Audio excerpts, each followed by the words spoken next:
Shalom semuanya, shalom jemaat yang sudah hadir di streaming GKRI Sion. Sebentar lagi kita akan memulai ibadah kita di hari Minggu 9 Mei 2021. Mari kita persiapkan diri kita satukan hati kita untuk menyembah Tuhan. Kita undang Tuhan untuk hadir di dalam hati kita. Kita mau mengucap syukur atas berkat-Nya Tuhan. Atas berkat-Nya selama seminggu penuh ini Tuhan sudah menyertai kita. Tuhan selalu ada di samping kita di dalam segala kegiatan kita. Sambil kita mau angkat satu pujian, Kau tetap Allah. Yes, Tuhan.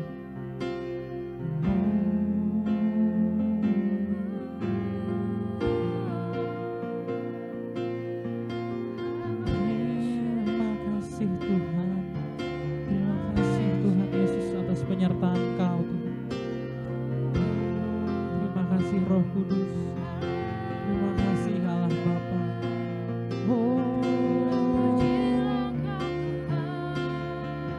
Kau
besar.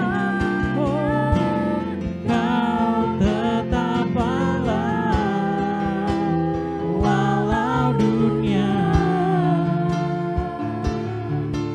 semua bergoncang, tak tergoyahkan. Kau tetap Allah, kau tetap Allah, kau tetap Tuhan, kau tetap Allah. Tiada yang lain, hanya Kau Yesusku, Raja yang mulia, takkan tergoyahkan. Walau gunung beranjak Tuhan,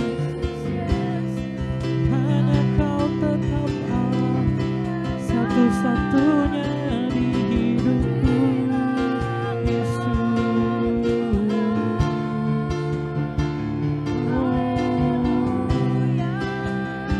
Segala kemuliaan hanya untuk-Mu Tuhan, Yesus Kau Raja segala raja.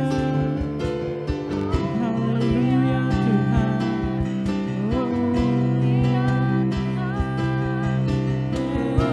Yesusku Tuhan.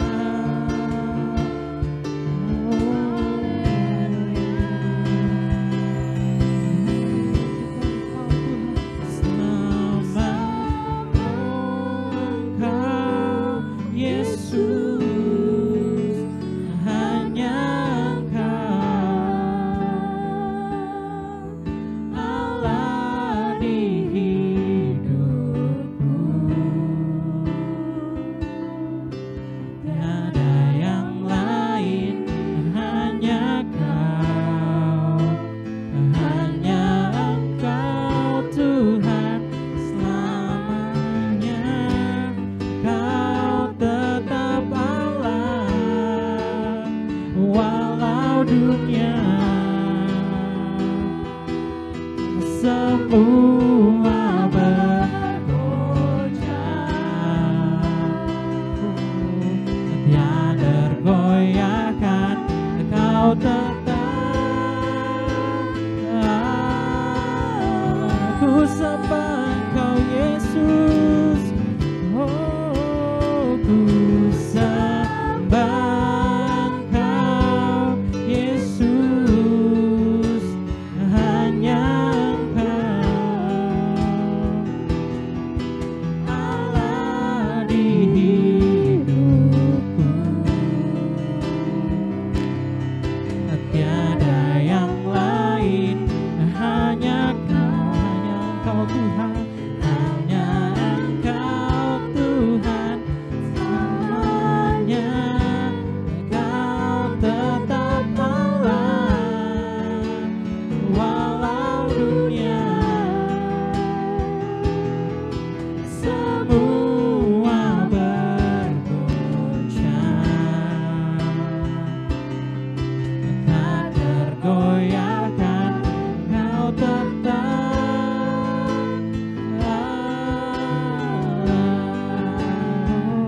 Kau tetap Allah,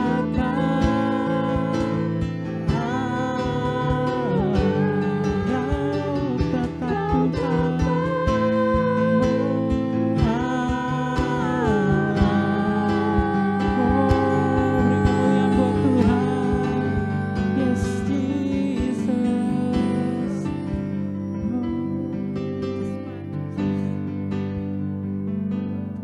Sekalipun semua orang meninggalkan kami Tuhan, Kau tetap Allah, Kau tetap Allah yang setia pada kami Tuhan. Kau tetap Allah yang besar Tuhan. Yes, Tuhan. Tuhan, kami mau mulai ibadah kami pada hari Minggu ini Tuhan. Biarlah ibadah ini berjalan dengan lancar Tuhan, firman dapat tersampaikan dengan baik Tuhan. Dan juga kami mau memuji Engkau Tuhan. Pimpin ibadah ini dari awal sampai akhir nanti. Hanya di dalam nama-Mu kami berdoa. Haleluya. Amin. Kita mau angkat satu pujian, masuk gerbangnya bersyukur.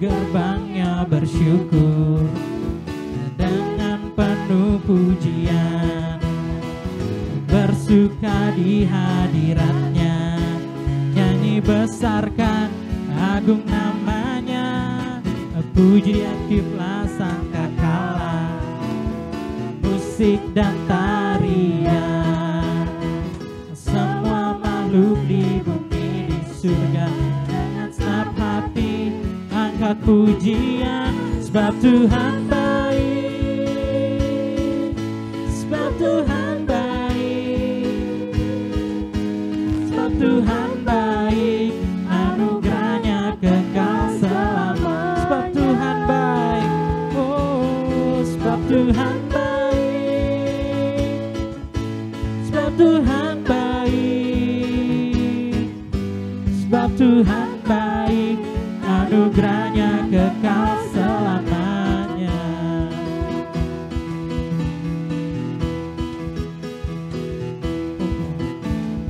Masuk gerbangnya bersyukur dengan penuh pujian, bersuka di hadiratnya, nyanyi besarkan agung namanya, puji dia tiuplah sangkakala, musik dan tarian, semua makhluk di bumi di surga dengan segenap hati angkat pujian, sebab Tuhan baik, yes Lord, sebab Tuhan baik, sebab Tuhan baik, sebab Tuhan baik, anugerahnya kekal selamanya.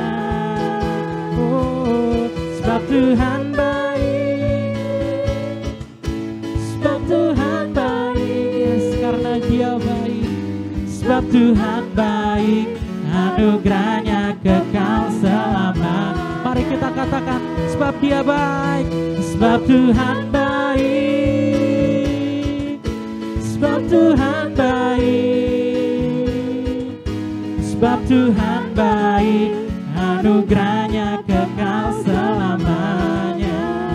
Oh, sebab Tuhan baik, sebab Tuhan baik, sebab Tuhan baik, anugerahnya kekal selamanya. Sebab Tuhan baik, anugerahnya kekal selamanya. Oh, sebab Tuhan baik, anugerahnya kekal selamanya.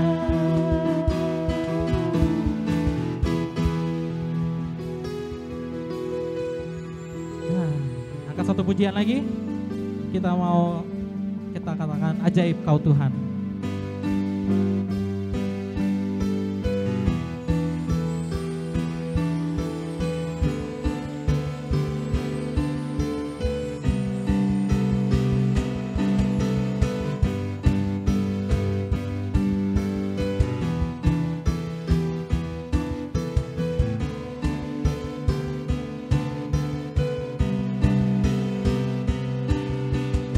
Terbayang kebesaran-Mu dan tak tertanding kekuatan-Mu, Tuhan. Kau megah bagiku segenap jiwa dan pengharapan telah ku serahkan untuk rencana-Mu, Tuhan. Kau Raja atasku, hanya Kau yang ditinggikan. Mari kita katakan, Yesus yang ajaib. Oh, ajaib Kau Tuhan, agung dan perkasa. Kau sumber kemenanganku, layak berkuasa, memerintah selamanya. Yesus, Kaulah Raja mulia,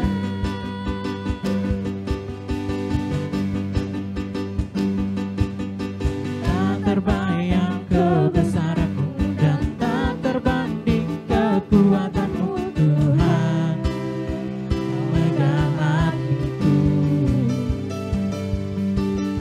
segenap jiwa aku serahkan untuk rencanamu. Tuhan, Kau Raja atasku, hanya Kau Tuhan, hanya Kau yang layak ditinggikan.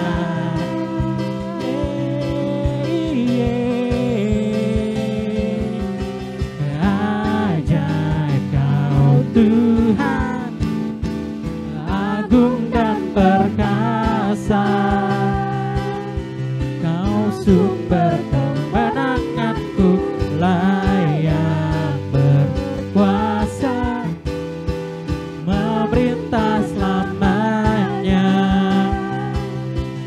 Yesus, Kaulah Raja mulia, ajaib Kau Tuhan, agung dan perkasa.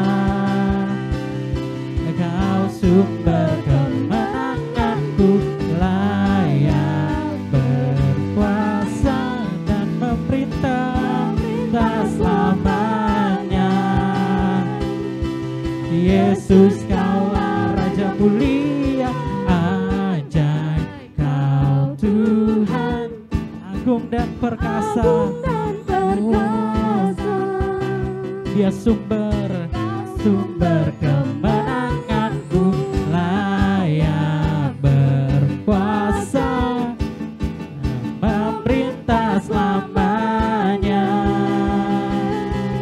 Yesus, Kaulah Raja mulia, ajaib Kau Tuhan, agung dan perkasa. Kau sumber kemenanganku, layak berkuasa, memerintah selamanya. Yesus, Kaulah Raja mulia,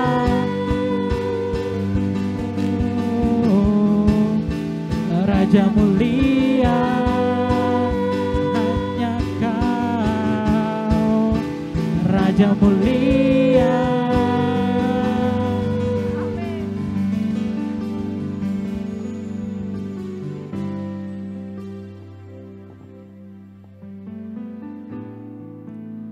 Sekarang kami mau siapkan hati kita untuk mendengar firman Tuhan. Kita mau angkat satu pujian, Kaulah Harapan.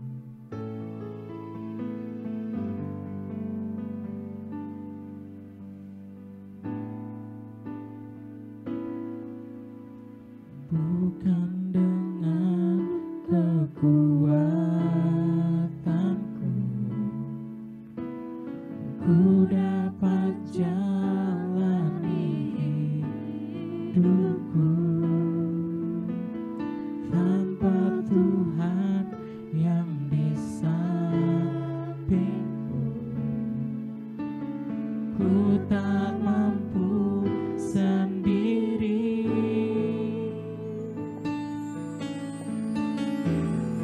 Engkaulah kuatku, yang menopang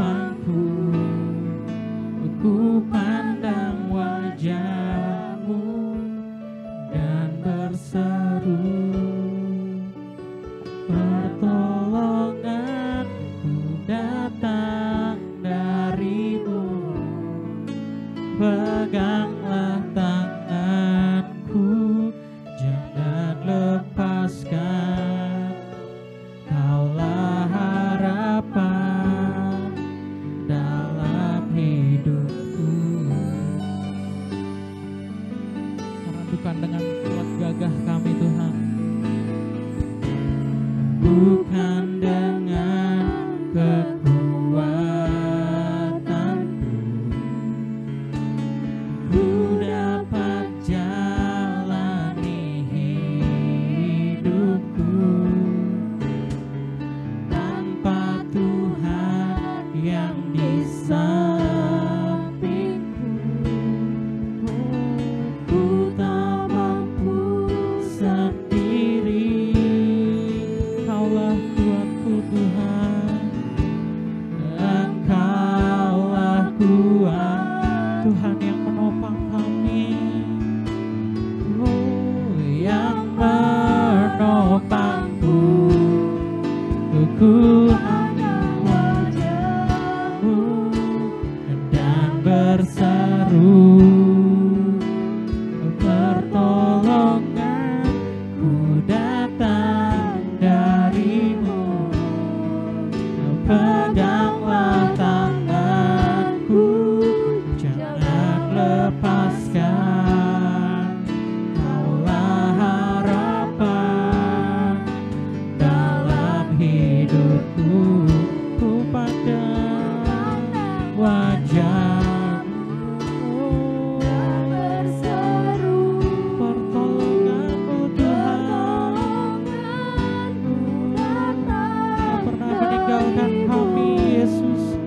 Peganglah tanganku, jangan lepaskan. Kaulah harapan dalam hidupku. Kaulah harapan dalam hidup. Kaulah harapan dalam hidupku.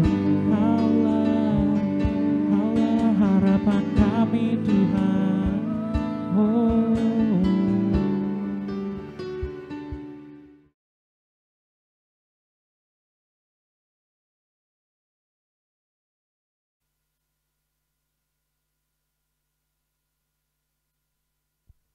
Mari kita berdoa. Kami bersyukur kepada-Mu Bapa, Tuhan kami yang hidup di sorga, dalam nama Tuhan Yesus Kristus. Terima kasih untuk siang hari ini Engkau memberi kami waktu, kesempatan indah membaca, merenungkan firman-Mu.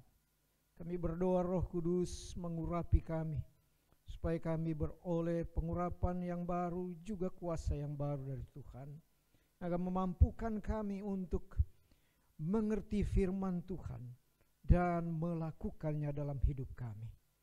Terima kasih Tuhan Yesus, Engkau memberkati hamba, mengurapi hamba dengan Roh-Mu yang kudus. Demikian juga semua jemaat Tuhan yang mendengarkannya. Kami diurapi, dipenuhi dengan kuasa-Mu. Engkau berfirman kepada kami, kami siap sedia mendengarkannya. Dalam nama Tuhan Yesus, haleluya, amin. Shalom jemaat kekasih Tuhan. Mari kita membaca satu bagian firman Tuhan dari Injil Markus pasal yang kedua. Kita akan membaca ayat 1 sampai ayat 12. Demikian firman Tuhan berkata di sana, Markus pasal 2 ayat 1 sampai ayat yang ke-12. Orang lumpuh disembuhkan. Kemudian sesudah lewat beberapa hari, waktu Yesus datang lagi ke Kapernaum, tersiarlah kabar bahwa ia ada di rumah.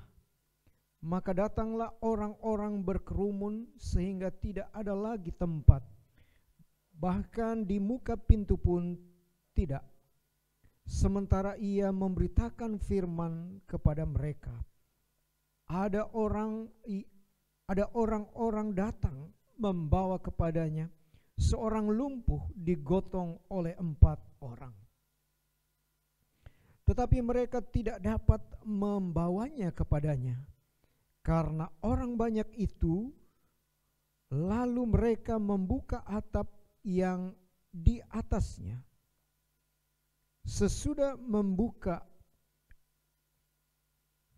Sesudah terbuka, mereka menurunkan tilam tempat orang lumpuh itu terbaring. Ketika Yesus melihat iman mereka, berkatalah ia kepada orang lumpuh itu, "Hai anakku,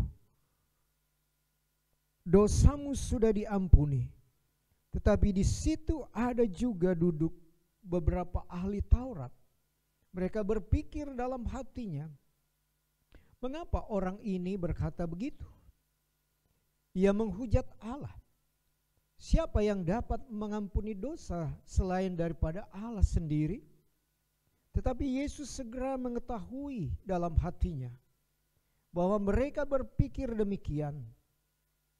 Lalu ia berkata kepada mereka, "Mengapa kamu berpikir begitu dalam hatimu? Manakah lebih mudah mengatakan kepada orang lumpuh ini, dosamu sudah diampuni, atau mengatakan, bangunlah, angkatlah tilammu dan berjalan? Tetapi supaya kamu tahu bahwa di dunia ini Anak Manusia berkuasa mengampuni dosa."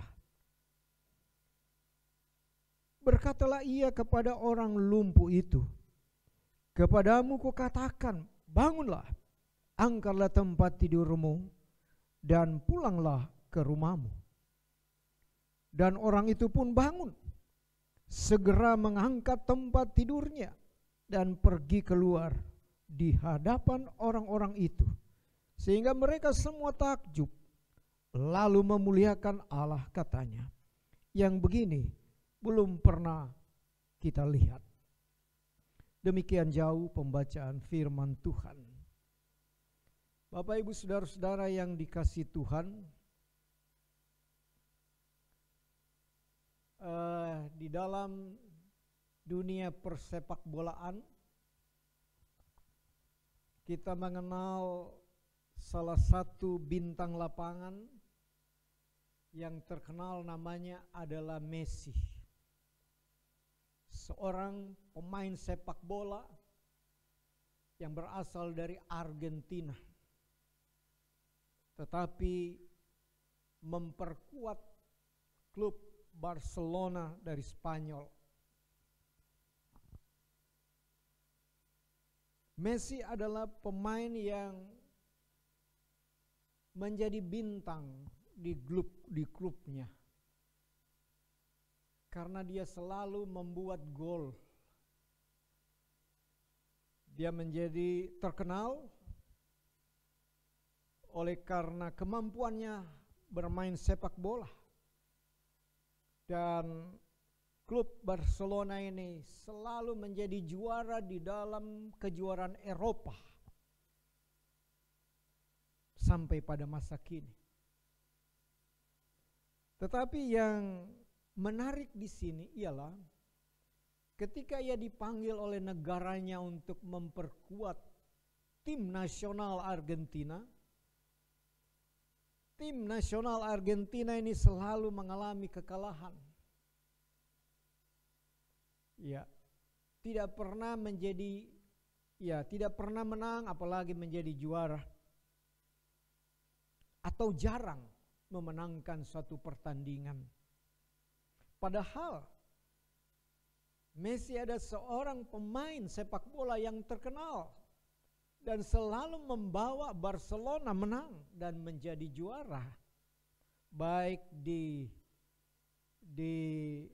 persepak bolaan di negara Spanyol sendiri maupun di Eropa.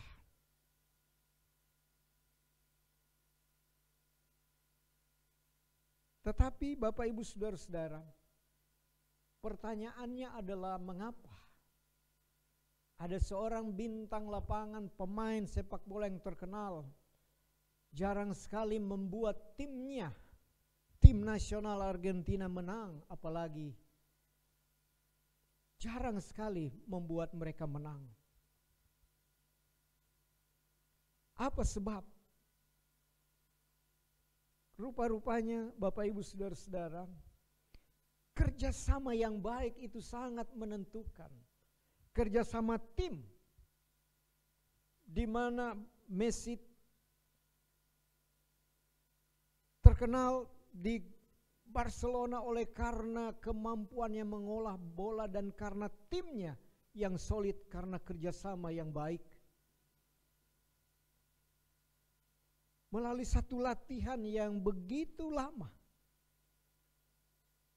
Tapi ketika dia dipanggil mendadak memperkuat tim nasional Argentina, walaupun ya dalam waktu yang singkat, tapi dipercaya bahkan menjadi kaptennya, timnya mengalami kekalahan. Kita belajar dari dua klub ini, dari pengalaman pemain yang sama. Di satu tim dia mampu bekerja sama dengan baik dalam satu tim. Tetapi di tim nasionalnya, tim nasional Argentina selalu mengalami kekalahan. Kenapa? Karena kurang kerjasama yang baik. Bapak Ibu saudara-saudara yang dikasihi Tuhan, betapa pentingnya kebersamaan atau hidup bersama, kerjasama yang baik untuk menuju satu tujuan, menyelesaikan sesuatu masalah. Dibutuhkan satu kerjasama yang baik dari tim itu.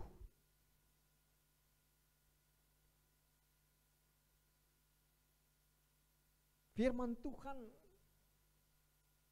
sudah menjelaskan hal itu, bahwa misalnya di dalam kitab Amos pasal 3 ayat 3, berjalan kedua orang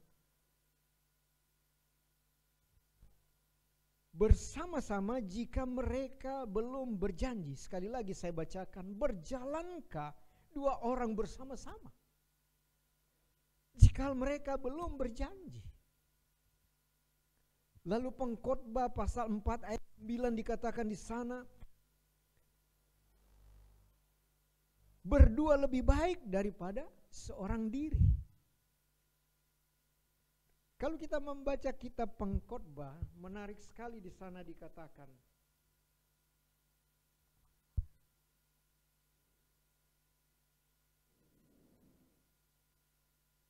di dalam kitab Pengkhotbah pasal 4,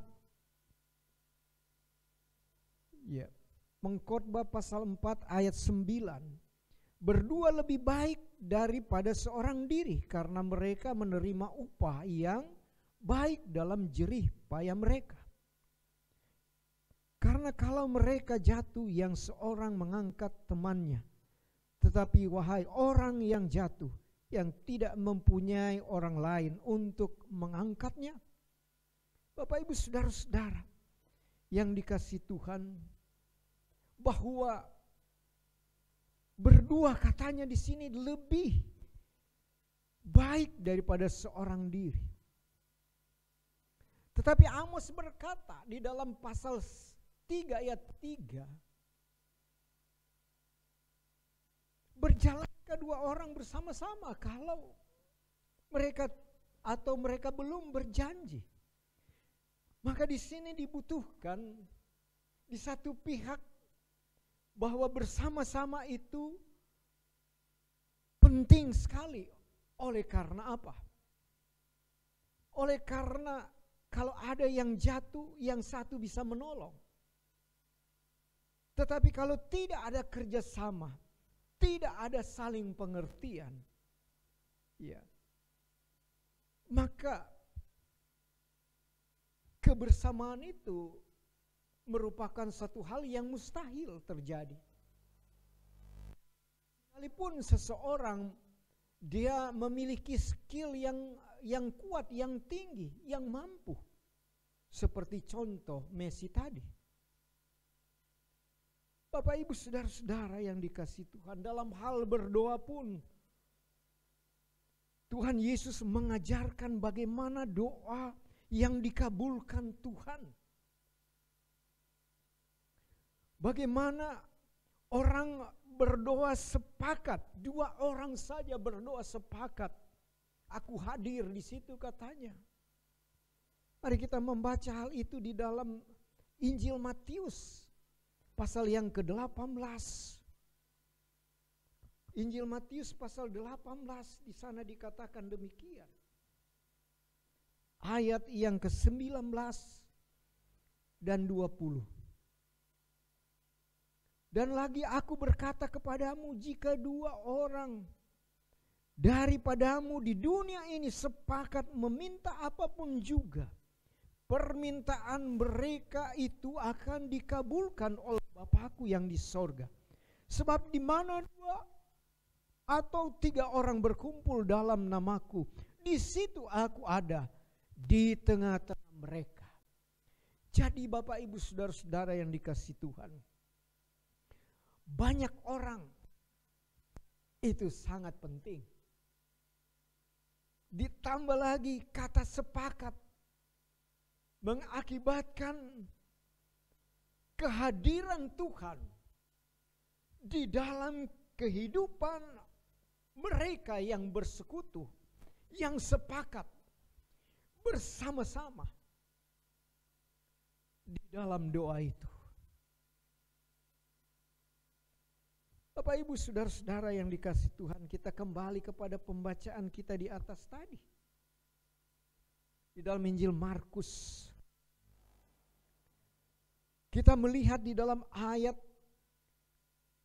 yang pertama, kemudian sesudah lewat beberapa hari waktu Yesus datang lagi ke Kapernaum, tersiarlah kabar bahwa ia ada di rumah. Tersiarlah kabar bahwa Yesus ada di rumah, di Kapernaum.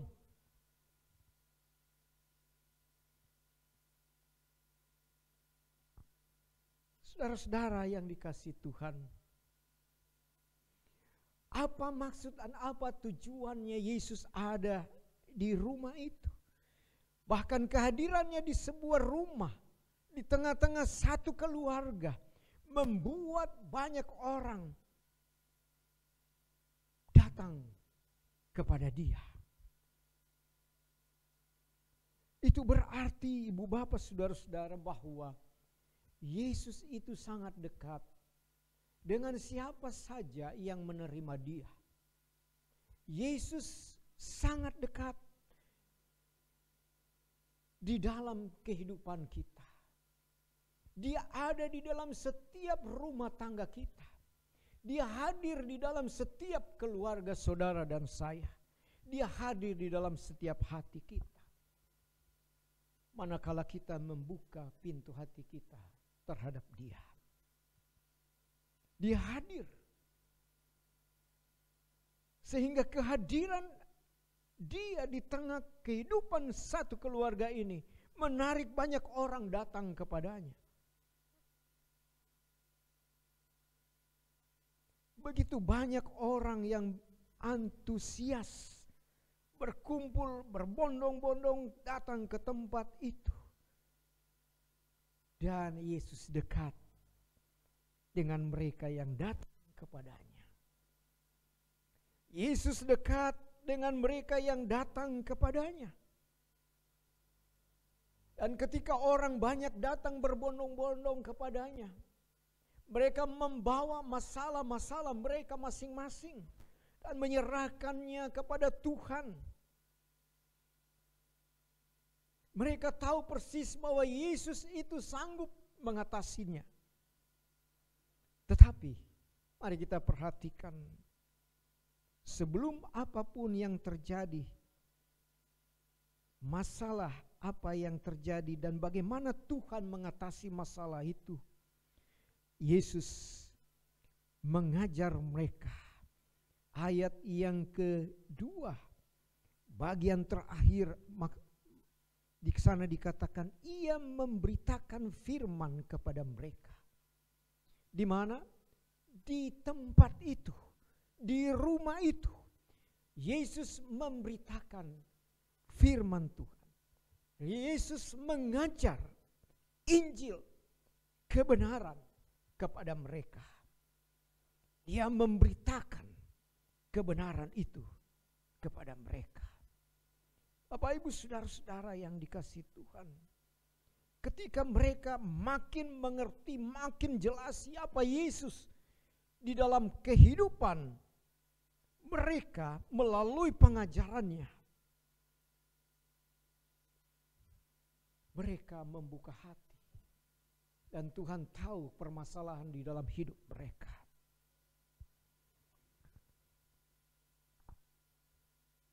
Yang Yesus butuhkan ialah meresponi firman itu. Meresponi kehadirannya di dalam hidup kita. Yesus membutuhkan langkah iman dari saudara dan saya. Yesus membutuhkan saudara dan saya untuk melangkah dengan iman datang kepadanya. Dan bersepakat dan punya keyakinan bahwa Tuhan itu mampu sesuai dengan pengajarannya. Mereka bersepakat dengan Tuhan. Mereka bersama-sama datang kepada Tuhan. Saudara-saudara yang dikasihi Tuhan, tidak ada yang memberikan respon negatif di dalam kumpulan orang yang besar itu. Mereka duduk diam bersama-sama. Mereka tertegun mendengar pengajarannya. Maka benar kata si pemazmur dalam kitab Mazmur 133 ayat 3. Akibat dari ayat 1 dan 2. Mereka hidup diam bersama-sama dengan rukun. Maka ayat 3 di dalam Mazmur 133 dikatakan, kesanalah aku memerintahkan berkat-berkatku bagi mereka untuk selama-lamanya. Bapak Ibu saudara-saudara, apa masalahmu? Kita melihat di dalam ayat yang ketiga dalam bacaan kita, ada orang-orang datang membawa kepadanya seorang lumpuh digotong oleh 4 orang. Ayat 3. Yesus langsung berhadapan dengan satu pekerjaan yang harus dia atasi dan disaksikan oleh orang banyak itu. Tetapi ayat 3 ini menarik sekali, bahwa ada 4 orang yang menggotong seorang yang lumpuh ini. Masalah orang lain memang mendapat bantuan dari orang lain. Dan masalah ini dibawa bersama-sama oleh 4 orang ini dengan seorang yang lumpuh yang mereka gotong. Ketika mereka menggotong seorang yang lumpuh ini dan meletakkannya di depan kaki Tuhan Yesus, mereka percaya bahwa saatnya bagian Tuhan Yesus untuk melakukan masalah ini. Bapak Ibu saudara-saudara yang dikasihi Tuhan,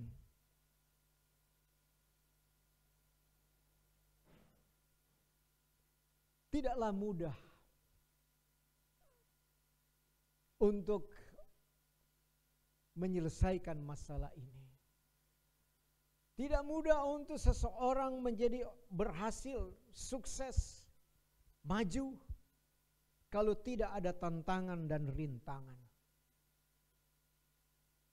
Ya, itulah juga karena tantangan dan rintangan, hambatan membuat keempat orang ini mengalami kesulitan membawa masalah ini kepada Tuhan. Yang pertama karena banyaknya orang sehingga mereka tidak dapat melihat Yesus. Mereka tidak bisa menerobosnya karena ada begitu banyak orang yang memenuhi rumah itu. Maka tantangan yang kedua, mereka harus naik ke atas rumah, membuka atap rumah itu. Setelah membuka atap rumah, mereka juga harus membuka plafon daripada rumah itu.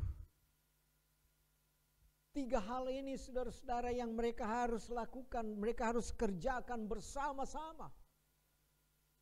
Tidak boleh putus asa, tidak boleh mundur, tidak boleh kecewa. Mereka kerjakan bersama-sama. Mereka sehati bersama-sama. Dan pada akhirnya mereka berhasil menurunkan seorang yang lumpuh ini di hadapan Tuhan Yesus. Bapak, Ibu, saudara-saudara yang dikasihi Tuhan, orang yang mau maju, orang yang mau sukses, pasti ada tantangan, ada rintangan. Tapi bagi mereka yang mau berhasil, tantangan boleh ada, tetapi prinsip harus maju terus, tidak boleh putus asa. Demikian juga ketika kita mengikut Yesus, kita yang sedang mengikut Yesus. Saya percaya bahwa ketika kita ikut Yesus bukan semuanya beres.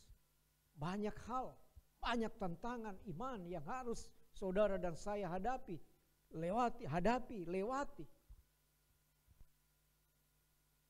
Tapi saya percaya Tuhan menghargai saudara dan saya. Tuhan memperhitungkan kesungguhan kita. Dan Dia mau bekerja sama dengan orang-orang yang bersungguh-sungguh hatinya dengan Tuhan. Yesus mau bekerja sama menyelesaikan persoalan saudara dan saya. Kalau kita mau bersungguh-sungguh dan setia dengan Tuhan. Bapak, Ibu, saudara-saudara, mengapa keempat orang ini begitu berani bertindak seperti itu? Membongkar atap rumah orang, plafon rumah orang. Secara manusia mungkin ini satu pekerjaan yang konyol. Tetapi itu tindakan mereka. Itulah yang mereka buat pada waktu itu, satu-satunya untuk bisa datang kepada Tuhan Yesus. Yang sangat menentukan ialah karena mereka yakin apa yang disampaikan dan apa yang diajarkan oleh Tuhan Yesus tentang kebenaran firman Tuhan, bahwa Injil itu menyelamatkan. Injil itu adalah kekuatan Allah yang menyelamatkan.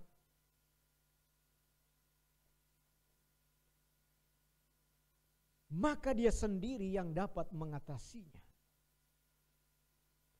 Itulah sebabnya saudara-saudara di dalam surat Roma pasal yang ke-1. Roma pasal yang pertama ayat 16 dan ayat 17. Injil yang Yesus beritakan itu, kata Rasul Paulus, yang sudah menjadi satu keyakinan Rasul Paulus, dia tulis di dalam Roma pasal 1 ayat yang ke-16. Sebab aku mempunyai keyakinan yang kokoh dalam Injil. Karena Injil adalah kekuatan Allah yang menyelamatkan setiap orang yang percaya kepadanya. Sekali lagi Rasul Paulus berkata, sebab aku punya keyakinan yang kokoh bahwa Injil adalah kekuatan Allah yang menyelamatkan orang percaya. Ya. Lalu ayat 17 bagian terakhir di sana dikatakan orang benar akan hidup oleh iman. Percaya dan iman yang dibutuhkan di sini. Dan itulah yang dialami dan dirasakan oleh mereka yang mendengar Injil itu. Bahwa Injil itu Tuhan Yesus Kristus sendiri yang menyelamatkan. Bapak, Ibu, saudara-saudara yang dikasihi Tuhan, mereka punya keyakinan bahwa orang yang lumpuh ini di hadapan Tuhan, masalah yang dihadapi, yang dialami oleh orang yang lumpuh ini, yaitu sakit lumpuh, kecil masalahnya. Jangankan Yesus mampu menyembuhkannya, membangkitkan orang mati pun bisa. Dan inilah yang membuat para pendengar itu, termasuk keempat orang ini, meyakini bahwa Yesus mampu menyelesaikan masalah mereka. Kalau demikian, dari manakah iman mereka datang atau iman mereka timbul? Iman mereka timbul ketika mereka mendengar Injil itu. Ketika mereka mendengar pemberitaan firman oleh Yesus sendiri. Ayat yang kedua. Ya. Ia memberitakan firman kepada mereka. Dan orang banyak berbondong-bondong datang kepadanya. Disitulah iman mereka timbul. Disitulah iman mereka menjadi percaya kepada Tuhan Yesus. Yang sudah percaya, di iman mereka diteguhkan. Karena itu saudara-saudara yang dikasihi Tuhan, Roma pasal yang ke-10, dari mana Injil itu timbul? Roma pasal 10 ayat yang ke-17, jadi iman timbul dari pendengaran, dan pendengaran akan firman Kristus. Iman timbul atas pendengaran akan firman. Kenapa? Karena firman itu adalah Tuhan Yesus sendiri. Firman itu adalah kebenaran. Firman Tuhan adalah hidup. Firman adalah Tuhan sendiri. Adalah Allah sendiri. Yang menghidupkan saudara dan saya. Menghidupkan iman kita. Memberikan iman kepada mereka yang menerima, yang membuka hati mereka terhadap Yesus. Maka disitulah timbul iman itu. Iman karena Kristus. Mereka dengar dari pemberitaannya. Saudara-saudara yang dikasihi Tuhan, mereka yang berkumpul mendengar Yesus memberitakan firman kepada mereka. Di tengah-tengah pemberitaan firman Tuhan datang orang-orang membawa setiap masalah di dalam hidup mereka kepada Yesus. Mereka bawa masalah mereka kepada Yesus. Dalam pengalaman perikop firman Tuhan ini, itulah yang kita lihat di dalam ayat-ayat ini. Ya, terutama dalam ayat yang ketiga. Saudara-saudara yang dikasihi Tuhan, maka kita melihat kepada bagian yang terakhir. Apa akibatnya? Ayat 5. Dikatakan di sana, ketika Yesus melihat iman mereka, berkatalah ia kepada orang lumpuh itu, "Hai anakku, dosamu sudah diampuni." Ketika Yesus melihat, merespon mereka, oleh karena langkah iman mereka, oleh karena mereka mau melangkah dengan iman dan mau bekerja sama untuk menyelesaikan, melihat perkara-perkara yang besar. Maka mereka melangkah. Mau melangkah berarti mau bekerja sama dengan Yesus menyelesaikan masalah itu. Bisa saja Yesus katakan, udah gak usah kamu, langsung aja, hei lumpuh, berjalan. Tapi kenapa Tuhan menuntut manusia terlibat dalam pekerjaan ini? Yang pertama, supaya Tuhan dipermuliakan di situ. Yang kedua, supaya mereka melihat kemuliaan Allah. Ya. Supaya mereka melihat kemuliaan Allah. Maka ayat yang kelima dikatakan, Yesus kepada orang lumpuh itu, hai anakku, dosamu sudah diampuni. Hal yang pertama ialah Tuhan menghidupkan rohnya kembali. Tuhan menghidupkan semangat rohnya menyala-nyala kembali untuk Tuhan. Tuhan menyelamatkan jiwanya.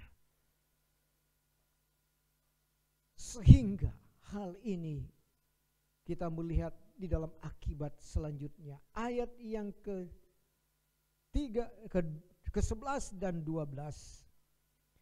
Kepadamu kukatakan, bangunlah, angkatlah tilammu, dan berjalanlah, pergilah ke rumahmu. Bapak Ibu saudara-saudara, masalah kelumpuhan, masalah penyakit kecil di hadapan Tuhan. Hanya dengan perkataan firman, hai anakku, dosamu sudah diampuni. Hai anakku, berjalanlah, angkatlah tempat tidurmu, pergilah engkau ke rumahmu. Bapak Ibu saudara-saudara, ayat 12, orang itu pun bangun, segera mengangkat tempat tidurnya dan pergi keluar di hadapan orang-orang itu. Sehingga mereka semua takjub lalu memuliakan Allah, katanya, yang begini belum pernah kita lihat. Luar biasa dahsyat kuasa Tuhan. Kuasa Tuhan itu terjadi oleh karena mereka mau bersama-sama, satu iman, satu pekerjaan, satu tujuan, satu di dalam kepelbagaian. Mereka mampu bekerja bersama-sama. Sehingga sekali lagi berkat-berkat Tuhan kuperintahkan ke sana. Kepada siapa? Kepada mereka.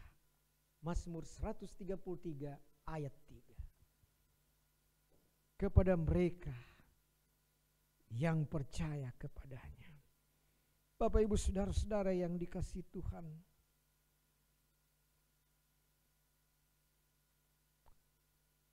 dalam kehidupan kita, apa masalahmu?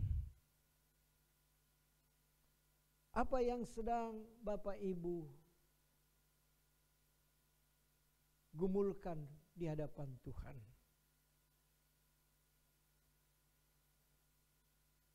Mari datang kepada Tuhan, sebab Dia sendiri memanggil saudara dan saya. Dalam Injil Matius pasal yang ke-11, Injil Matius pasal yang ke-11, di sana dikatakan di dalam ayat 28, marilah kepadaku semua yang letih lesuh dan berbeban berat. Saat ini apa yang membuat engkau letih dan lesuh? Apa yang membuat engkau merasa beban ini terlampau berat? Tuhan Yesus memanggil engkau. Marilah kepadaku, hai kamu sekalian yang letih lesu dan berbeban berat. Aku, kata Tuhan, aku Tuhan Yesus yang memberikan kepadamu kelegaan. Tetapi sebelum mengatakan selanjutnya, Dia sudah memberikan janji kepada kita. Aku sendiri memberikan kepadamu kelegaan. Ya, aku sendiri memberikan kepadamu kelegaan itu. Bapak, Ibu, saudara-saudara, kalau kita mengalami masalah, jangan datang kepada siapa? Kepada manusia. Manusia tidak bisa menjamin, memberikan kedamaian,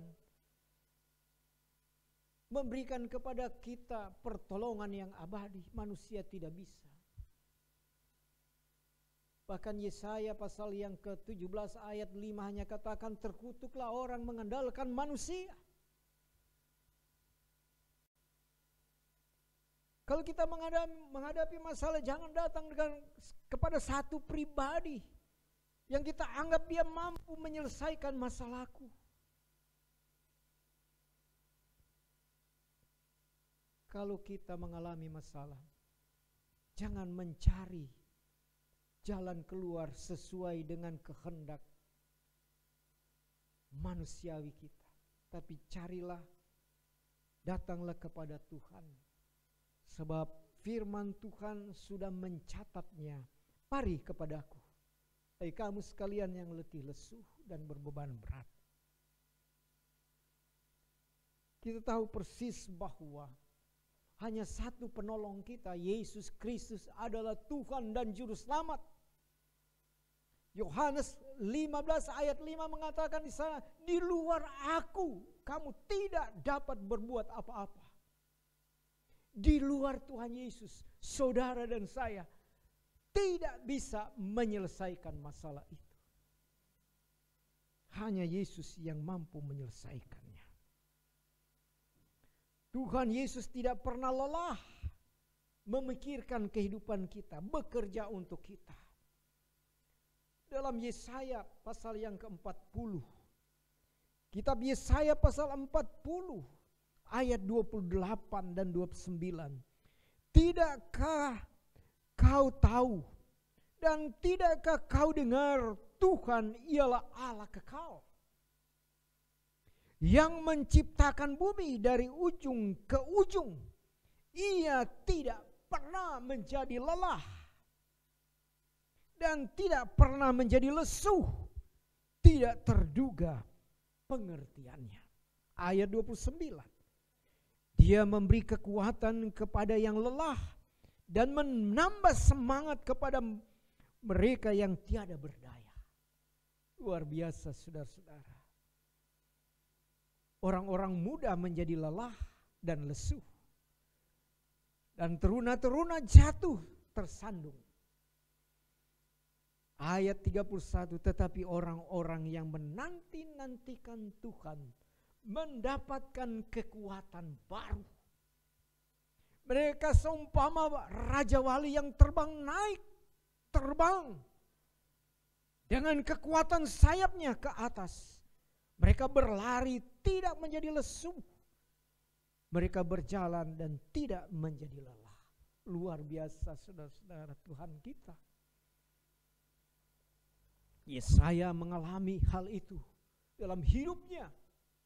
Yesaya manusia biasa, sama dengan saudara dan saya. Kita pun juga bisa. Bapak, Ibu, saudara-saudara, engkau khawatir akan hidupmu? Serahkanlah kepadaku. Kata firman Tuhan di dalam 1 Petrus pasal yang kelima. 1 Petrus pasal yang kelima, ayat yang ke-7 di sana firman Tuhan katakan, serahkanlah segala kekhawatiranmu. Sekali lagi, serahkanlah segala kekhawatiranmu kepadanya. Sebab ia yang memelihara kamu. Hari ini engkau khawatir. Firman Tuhan menantang engkau, serahkanlah segala kekhawatiranmu kepadanya. Karena apa? Karena ia, Tuhan, yang memelihara hidup saudara. Ambil langkah iman, saudara, menyerahkan itu semua ke tangan yang kuat. Ingat Yesaya pasal 40. Dia tidak pernah lelah bekerja untuk saudara dan saya. Tetapi carilah dahulu kerajaan Allah dan kebenarannya, maka semuanya itu akan ditambahkan kepadamu. Matius pasal 6 ayat 33 mengatakan hal itu. Hanya Yesus meminta kita dengan iman bekerja sama dengan Dia. Bekerja sama dengan Dia tidaklah terlalu sulit. Saudara hanya melangkah, mengambilnya. Itu satu bukti saudara mau bekerja sama dengan Dia. Saya percaya orang yang bersama-sama bekerja dengan Dia, Dia pun juga melibatkan saudara dan saya dalam pekerjaan yang mulia. Mujizat pasti terjadi. Mujizat masih ada. Tuhan memberkatimu. Amin. Mari kita berdoa. Bapak, Ibu, saudara-saudara yang dikasihi Tuhan, Engkau yang ada di rumah, dimanapun berada, ketika Engkau telah mendengar firman Tuhan ini, firman Tuhan ini menantang saudara dan saya. Melangkah dengan iman, sebab Dia mau bekerja sama. Dia mau, kita mau bekerja sama dengan Dia. Karena Dia punya tujuan untuk melihat kemuliaan Tuhan dinyatakan. Orang banyak melihat kemuliaan Tuhan dinyatakan. Orang lumpuh berjalan. Orang buta melihat. Orang mati pun dibangkitkan. Tuhan mau saudara dan saya punya iman. Walaupun ketika saudara dan saya melangkah, banyak kesulitan, banyak tantangan, tapi setialah dengan Tuhan. Jangan pernah meninggalkan Dia. Di dalam hal apapun, tetaplah setia dengan Dia. Saya percaya bahwa Tuhan tidak pernah lelah. Dia bekerja untuk saudara dan saya. Dia terus melakukan yang terbaik buat saudara dan saya. Dan Ia sudah menyediakan yang terbaik buat saudara dan saya. Kita sedang mengerjakannya itu sekarang ini. Karena itu, setialah sampai akhir. Tuhan pasti memberkati engkau. Apa persoalanmu? Bawa kepada Tuhan dan jangan khawatir. Tuhan berkata, marilah datang kepada Aku, hai kamu sekalian yang letih lesu dan berbeban berat. Serahkanlah itu kepada Tuhan. Tuhan berjanji Dia akan memberikan kelegaan kepadamu. Dia akan memberikan jalan keluar kepada masalah yang engkau mungkin sulit hadapi, bahkan apalagi menyelesaikannya. Tapi Dia Tuhan, di atas segala Tuhan. Dia pencipta langit dan bumi. Dia mampu menyelesaikan masalah saudara. Mari kita berdoa. Bagi saudara-saudara yang punya masalah, serahkan kepada Tuhan. Dan ambil langkah iman, datang kepada Tuhan. Saya mau berdoa dari tempat ini. Tuhan melepaskan saudara dari semua masalah itu. Sakit penyakit, masalah keuangan ekonomi, masalah pekerjaan dan lain-lain. Di hadapan Tuhan masalah itu kecil. Mari datang kepada Tuhan. Dia memanggil saudara dan saya. Mari kita satu dalam doa. Tuhan Yesus, Engkau tahu permasalahan yang kami sedang hadapi saat ini. Karena Engkau Maha tahu. Kami manusia yang penuh dengan kelemahan. Tapi kami percaya bahwa karena kasih karunia Tuhan, Engkau memberi kami kekuatan baru. Bahwa firman-Mu Tuhan berkata, Engkau tidak pernah lelah.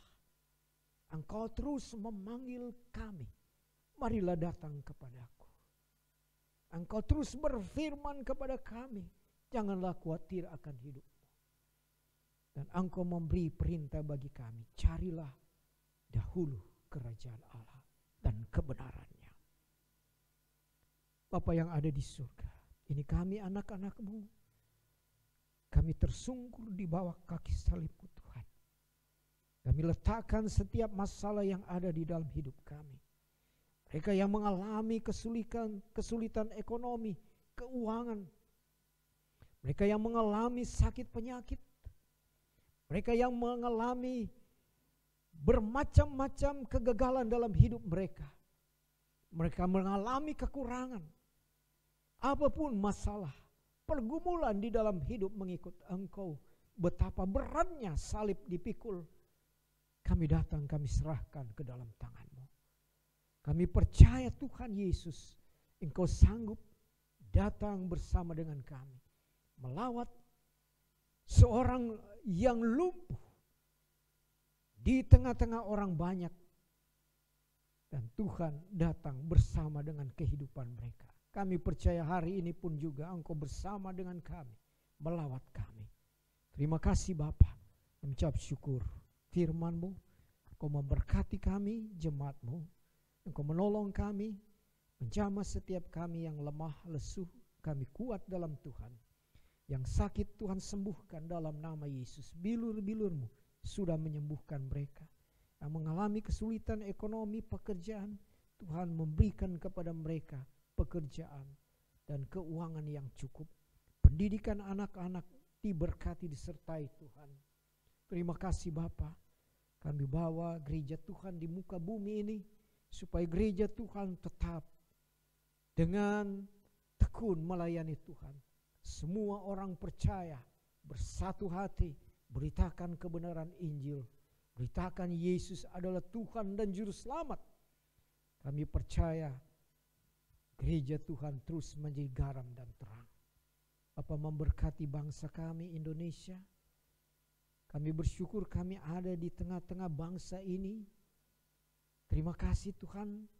Kami mau berdoa supaya Tuhan terus tolong pemerintahan kami, Bapak Presiden Jokowi dan Wakil Presiden Ma'ruf Amin.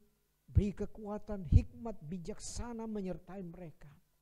Dan para pembantunya, pemerintahan pusat dan daerah, diberkat Tuhan. Tolong oleh Tuhan, kerjasama baik. Kami percaya bangsa ini akan menjadi bangsa yang kuat, maju, dan lebih sejahtera lagi.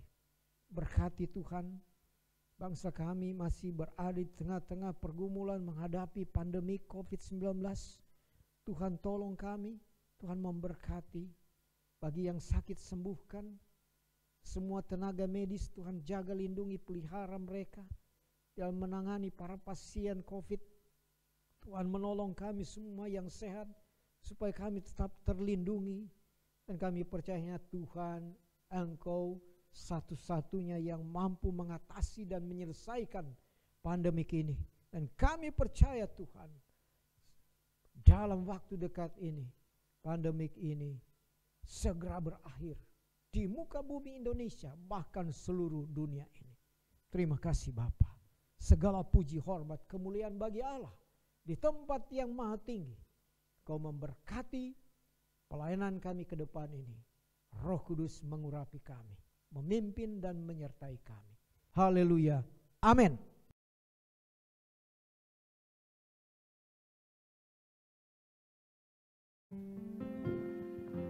Bapa kami yang ada di sorga, kami naikkan syukur, terima kasih kepadamu dalam nama Tuhan Yesus. Hari ini kami telah diberkati Tuhan dengan kebenaran firman Tuhan yang kami dengar bersama. Kami mengucap syukur, Roh Kudus mengurapi ibadah kami pada hari ini dari awal sampai akhir. Kami percaya Roh Kudus menolong dan memimpin kami. Mampukan kami untuk melakukan kebenaran firman Tuhan yang siang hari ini kami dengar bersama. Terima kasih Bapa. Terpujilah Engkau Allah kami yang hidup dalam Tuhan Yesus, kekal selama-lamanya. Haleluya. Jemaat kekasih Tuhan, arahkanlah hatimu kepada Tuhan. Buka hatimu dan terimalah berkat dari Tuhan. Tuhan Yesus memberkati engkau dan melindungi engkau. Tuhan menyinari engkau dengan wajah-Nya dan memberi engkau kasih karunia-Nya. Tuhan menghadapkan wajah-Nya kepadamu dan memberi engkau damai sejahtera. Kasih dari Allah Bapa, anugerah Tuhan Yesus Kristus, alam persekutuan dan pimpinan Roh Kudus menyertai dan memberkati Bapak Ibu Saudara sekalian dari sekarang sampai selama-lamanya. Haleluya. Amin. Kiranya Engkau memberkati aku berlimpah-limpah dan memperluas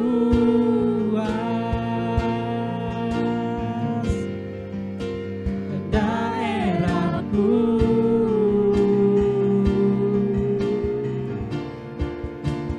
Dan kiranya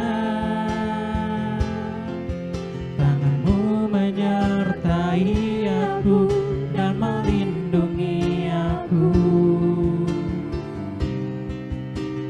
daripada malapetaka,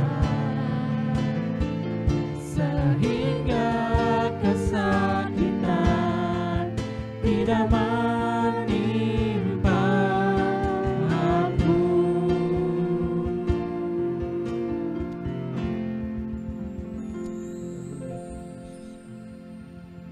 Baik, ibadah kita siang ini telah selesai. Selamat hari Minggu, Tuhan memberkati.